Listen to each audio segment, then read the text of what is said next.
আজকে আপনাদের সাথে শেয়ার করব আমার মেয়ের পছন্দের একটি খাবার, ডিম দিয়ে মিষ্টি কুমড়া ফুল ভাজি। প্রিয় দর্শক, আসসালামু আলাইকুম। মিষ্টি কুমড়া গাছ দেখতে এইরকম, এর কিছুই ফেলে দেওয়ার নয়।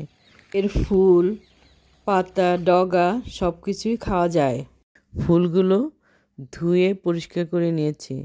এবারে বোটাটা ফেলে আমি সবগুলো ফুল পরিষ্কার করে একটি বাটিতে নিয়েছি। এর মধ্যে আমি কিছু ধনেপাতা কুচি, দুটো ডিম ভেঙে দিলাম, পেঁয়াজ কুচি, কাঁচামরিচ কুচি, শুকনো মরিচ টালা, 2-3টি শুকনো মরিচ তেল ছাড়া ভেজে নিয়েছি, কিছুটা পেঁয়াজ কুচি, আরও দিয়ে দিচ্ছি সামান্য লবণ।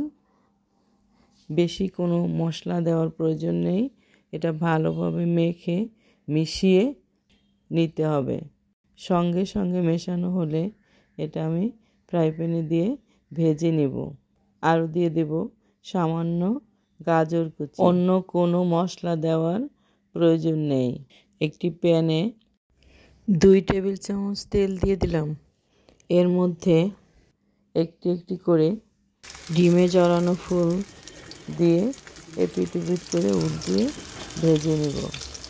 আরেকভাবেও ফুলগুলোর বোটা ফেলে কুচি কুচি করে ডিমের সঙ্গে মিশিয়ে ভাজা যায়। প্রতিটি ফুল আমি এক পিস করে উল্টিয়ে ভেজে নিব। এটা গরম থাকা অবস্থায় গরম ভাতের সাথে পরিবেশন করতে হবে, তাহলে এর আসল স্বাদ বুঝতে পারবেন। এটা ভাত ছাড়াও খাওয়া যায়। রেসিপিটি ভালো লেগে থাকলে সবাই আমার চ্যানেলটি সাবস্ক্রাইব করবেন। আল্লাহ যেন আমাদের সবাইকে ভালো রাখেন। আল্লাহ হাফেজ।